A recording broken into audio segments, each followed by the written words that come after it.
¿Sabías que actualmente las enfermedades crónicas son la principal causa de consultas médicas, hospitalización y muerte en Chile y en gran parte del mundo?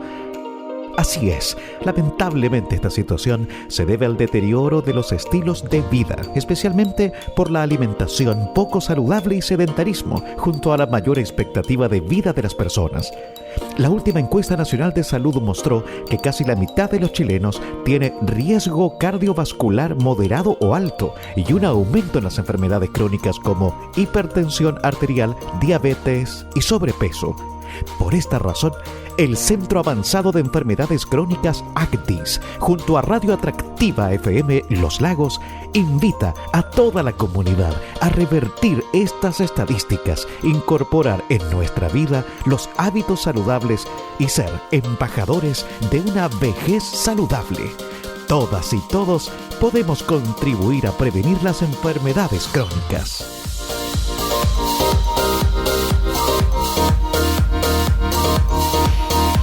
Como cada viernes en este horario, vamos con el programa de Medicina y Ciencia de ACDIS. En esta oportunidad vamos a darle la bienvenida a Rafael Araos, médico internista, magíster en Ciencias Médicas de Harvard University, experto en enfermedades infecciosas, doctor, asesor estratégico del Ministerio de Salud y parte del equipo investigador de ACDIS. Por eso estamos acá, por eso le damos la bienvenida. ¿Cómo ha estado esta mañana de día viernes, doctor? Muy bien, despierto desde tempranito. Activo, como hay que estar, hay mucho que hacer. Hemos hecho la presentación en esta semana de la publicidad para hablar de un tema que la gente ya familiarizó y lo tiene en su lenguaje del día a día, el Omicron. El Omicron 2.0, para hablar sobre este virus de la nueva subvariable Omicron que tiene en alerta a científicos a nivel mundial por sus resistencias a las vacunas y su importante letalidad, doctor. Dicen que es menos letal que el COVID, pero de todas maneras, si no nos hacemos cargo de esto y no nos cuidamos y los científicos no siguen investigando, la verdad que esto puede ir de mal en peor. Bueno, yo creo que estamos efectivamente todavía en periodo pandémico, o sea, todas las como expectativas que tenemos de que esto, ¿cierto?, vaya acabándose pronto. Hay que mirar las cosas como son y no como uno quiere. Y estamos en plena ola del brote Omicron en Chile. Hay otros países que ya lo superaron porque partieron antes que nosotros, pero en todas partes este brote por esta variante, ¿cierto?, ha sido similar en el sentido de que ha causado muchísimos casos. La gran mayoría de estos son menos graves que los anteriores, pero sin embargo, al haber tanto caso, de todas maneras se acumulan casos graves y de todas maneras aparece un exceso de mortalidad que es mayor que lo que uno le hubiera gustado. Entonces, en ese sentido, lo que tú dices es muy correcto, hay que seguir alerta, hay que seguir investigando y aplicando el conocimiento lo más rápido posible. Sí. Doctor, ¿por qué van surgiendo nuevas o distintas, más que nuevas, también distintas variables del COVID-19? Eso es todo un problema. Nuevas vacunas, la investigación no ha parado nunca, la ciencia está hace muchos años, pero obviamente que es un problema nuevo y un nuevo palito que se le pone de dificultad a nuestra vida y a nuestro trabajo cotidiano que ya está cargado de múltiples responsabilidades. Así es. Bueno, las variantes son parte del proceso evolutivo natural de cualquier ser vivo, ¿ya? En este caso los virus, ¿cierto?, están, si uno los considera dentro del árbol de la vida, uno sabe que al reproducirse, al tener descendencia, un virus puede tener un error y generar una mutación, es decir, cambiar levemente, aunque sea levemente, su estructura genética. Y eso constituye un evento natural y que uno podría incluso predecir en qué velocidad y con qué frecuencia va a ocurrir. Por lo tanto, que hayan variantes no es algo propio del COVID sino que es de todos los seres vivos. Y en ese sentido, la aparición de variantes, en la gran mayoría de los casos, uno ni se da cuenta, porque son variantes que al tener una mutación son menos aptas para competir y mueren, ¿cierto? Y no predominan. Pero, sin embargo, cuando hay alguna mutación que por azar le confiere al virus mayor capacidad de transmitirse o la capacidad de evadir la respuesta inmunológica, ya sea estimulada por vacunas o por la infección previa, esa cepa va a tener una ventaja adaptativa y se va a transmitir más, va a generar más casos y va a reemplazar a las anteriores. Entonces, lo que nosotros vemos en la evolución de la pandemia, que hay olas de distintas variantes, refleja lo que es la evolución natural de un virus, y uno tiene la esperanza, ¿cierto?, que después de un tiempo de inestabilidad en que hay una variante reemplazando a otra, se vaya estableciendo la variante que es más estable y que es más apta, y que de aquí al futuro tengamos una circulación más estable que nos permita, ¿cierto?, pasar de un esquema actual de protección con vacunas que son cada 6 meses, ¿cierto?, a esquemas más separados y eventualmente parar. Entonces, hay que ver cómo se sigue comportando. Muchos de los científicos que se dedican a evolución piensan que los 2 y 3 primeros años son los periodos de mayor inestabilidad del virus en torno a las variantes. O sea, estamos en el segundo año, ¿cierto? Claro, todavía pueden seguir apareciendo variantes y eso es algo que tenemos que tener en cuenta. Sí, yo diría cerrando el segundo año. Y doctor, cuénteme y de acuerdo a los especialistas evolutivos, o sea, este año vamos a tener probablemente nuevas variantes y cada vez van a ser más contagiosas y resistentes. ¿Esa es un poco la conclusión de esta reflexión? No necesariamente, va a depender de qué característica adquiere esa variante o ese mutante, un mutante en la práctica, sí, para poder predecir si va a ser más transmisible, si va a ser menos transmisible, pero al poder saltarse a la vacuna igual va a ser la que predomina. Sí. Entonces no podemos saber cuál va a ser la característica, pero alguna característica superior a las previas tiene que tener para ganarles la pulseada. Sí, pero esa lógica indica que si muta, obviamente es para fortalecerse y mejorar. Si es un ser vivo, la mutación tiene que ver con que se va perfeccionando. Es muy detallista el virus, muy... Pero eso pasa, y finalmente la evolución se trata de reproducción. Entonces, sí, a medida que un virus adquiere una ventaja reproductiva con respecto a otro, y eso no necesariamente va a hacer que sea más virulento, de hecho tiende a pasar lo contrario. Cuando se van seleccionando muchos agentes infecciosos, tienden a ser mucho más leves que los primeros, que los originales, menos agresivos me refiero, sí, pero más transmisibles, y de esa manera se produce como un estado de equilibrio. Ahora, yo creo que para dejar relativamente tranquilos a todos, o no dejarlos tranquilos, pero dar una nota de esperanza. Sí, porque hay cierto grado de psicosis también, o sea, más allá que es menos letal el virus actualmente, es mucho más contagioso y eso es lo que provoca esa psicosis colectiva.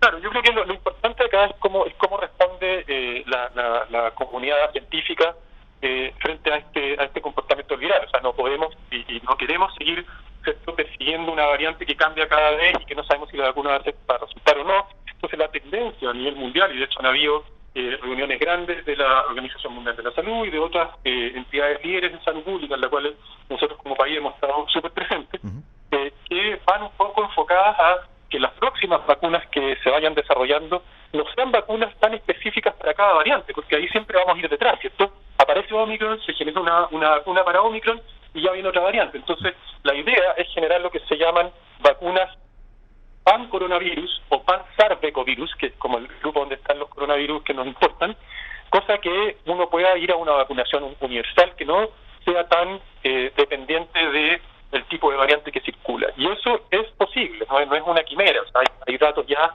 muy importantes de grupos que están trabajando en esa línea y que han mostrado que es muy factible lograr vacunas con una cobertura más universal que las actuales. Y eso sería probablemente un tremendo avance, porque nos permitiría ya pensar que una vacunación más general, ¿cierto?, menos frecuente, sería una buena solución para poder retomar, ¿cierto?, la vida normal. Sí. Creo que es importante mencionarlo y es hacia dónde está avanzando la ciencia. Doctor, sí, estamos con el doctor Rafael Araoz, quien es experto en enfermedades infecciosas, investigador ACDIS, como cada viernes, conversando en Atractiva FM, y usted además es asesor del Ministerio, asesor estratégico del Ministerio de Salud. Ahí le quiero hacer una pregunta, sacarle un poco de ACDIS, ¿cierto? ¿Y por qué las autoridades han sido tan enfáticas en el proceso de vacunación? Lo pongo más en la praxis, ¿cierto?, de lo que significa el Ministerio. Bueno, yo creo, uno, porque Chile históricamente ha tenido muchas historias de éxito en relación a distintas campañas de vacunación, y eso definitivamente es algo que hace que sea un programa robusto en el cual la población confía, pese a toda la crisis institucional que tenemos, ¿cierto? La gente confía en la autoridad sanitaria con respecto a la vacunación. Y por otro lado, tenemos una multitud o una multiplicidad de vacunas disponibles, y que afortunadamente pudimos aprender con datos nuestros y con datos de fuera de Chile. La gran mayoría de estas vacunas son útiles y seguras. Entonces, con toda esa información y con la imposibilidad de otras alternativas que compitan contra la vacunación, es finalmente la única intervención farmacológica, entre comillas, ¿cierto?, fuera de las cuarentenas, las cosas que tanto hicimos al principio, que nos da una salida factible y positiva, ¿cierto?, de esta crisis. Por lo tanto, la vacunación se ha ido convirtiendo en el tiempo en el pilar fundamental de la respuesta, y hay muchos elementos para apoyar que debe seguir siendo así. Y se viene marzo, Rafael, cuéntenos, con ello la vuelta a la presencialidad en colegios y trabajos. Ahí usted podrá reafirmar absolutamente la labor entre los dos ministerios, salud y educación. ¿Cuáles son las medidas que hay que tener y que dependen obviamente de nosotros? Porque aquí el mensaje es hacia los padres y apoderados, hacia los estudiantes.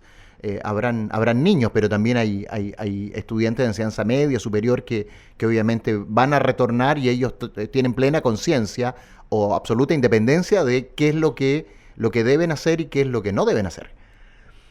Claro, yo pienso que lo primero, antes de comentar, es importante decir que aquí todavía hay discusión entre los ministerios y coordinación con la administración que entra, ¿cierto? Por lo tanto, lo que comentemos acá no está escrito en piedra y hay que ver. Sí, no. Pero definitivamente yo creo que hay cierto acuerdo en que la presencialidad es relevante. Nuestros niños, ¿cierto?, sobre todo los más pequeños, los que han estado en el periodo de aprender a leer, ¿cierto?, aprender a escribir, necesitan tener más interacción, y pensamos que con más del 90% de la población general vacunada y una población significativa también de niños en edad escolar vacunada, la situación es muy distinta a la que era 2 años atrás. Entonces, yo creo que el camino es volver a la presencialidad con, ojalá, la mayor cantidad de gente posible vacunada y reforzada, y siguiendo las medidas que vayan a estar en ese momento activas. Si vamos a usar o no mascarilla, si el aforo va a importar, etcétera, hay discusión activa, y yo creo que se va a ir definiendo luego. Pero lo importante es que existe la información necesaria para considerar que la vuelta a clase está bien fundamentada en base a lo que te comento. O sea, uno, la necesidad de la comunidad estudiantil, tanto desde el punto de vista académico como social, de volver a la presencialidad, y también la seguridad que nos da, uno, el conocimiento de la enfermedad, ¿cierto? Ya no estamos ante un enemigo desconocido. 2, el avance de la vacunación. Y 3, que sabemos cuáles son las medidas que tenemos que tomar para tratar de evitar la transmisión. Así que un poco, eso es conceptualmente lo que estamos pensando, no solo nosotros, sino que en gran parte del mundo, con respecto a las actividades educativas. Muy bien, pues. Doctor, se nos acabó el tiempo, pero siempre es muy breve el programa de ACDIS. Habrán quedado algunas preguntas dando vuelta, pero ha sido bastante práctico, útil y muy sintetizada esta conversación con el doctor Rafael Araos, quien es experto en enfermedades infecciosas, investigador ACDIS, y quien además es asesor estratégico del Ministerio de Salud. Por eso aprovechamos también de tener la otra mirada, la más práctica, la que obviamente busca también poder convencer a la población a que todo el mundo se vacune. Iremos a tener, ya para el cierre, uno siempre como que se le ocurre alguna pregunta entre medio, probablemente baje mucho la curva ahora en marzo, y me decía uno de los mismos especialistas en ACDIS semanas atrás, y hasta junio hay cierta certeza de que eso podría estar bajo. De junio para adelante no tengo idea, me decía su colega. ¿Usted también comparte esa opinión? Fue aventurado. Yo creo que se tiró muchos meses para adelante. Yo creo que ahora ya, estamos en una franca curva de descenso, y esperamos que siga así, pero tenemos vuelta de vacaciones y grandes ciudades que se van a ir llenando. Entonces esperamos que no haya que la velocidad de mejoría no cambie con todo los atostamientos y la vida que retorna a las grandes ciudades. Así que tenemos que seguir y estar súper atentos a mantener las distancias y bueno, las medidas que todos conocemos, sí, sobre todo en esta primera semana de marzo que se nos viene, que va a ser clave. O sea, queremos mantener esta curva descendente tan positiva. Y después, el periodo post-Omicron o post-primera ola de Omicron es muy difícil de predecir, ¿cierto? Nosotros esperamos que, ya sabiendo, teniendo datos al menos de Israel y que la cuarta dosis sí protege contra Omicron, esperamos que con el avance del programa de refuerzo efectivamente tengamos una protección duradera que nos permita al menos pasar el primer semestre con relativa tranquilidad epidemiológica. Gracias, doctor. Rafael Araoz conversando desde ACDIS con Radio Atractiva a esta hora de la mañana. Que tenga un buen fin de semana, un buen viernes, un buen fin de semana. Igual a ustedes, estén muy bien.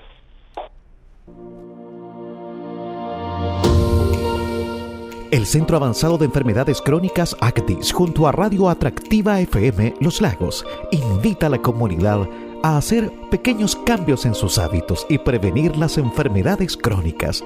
Realiza mínimo 30 minutos de actividad física diaria. Limita las horas de televisión, computador o videojuegos. Evita fumar y consumir alcohol en exceso. Disminuye el consumo de alimentos altos en azúcares e hidrátate con suficiente agua. La prevención es la mejor forma de cuidar tu salud y la de tu familia.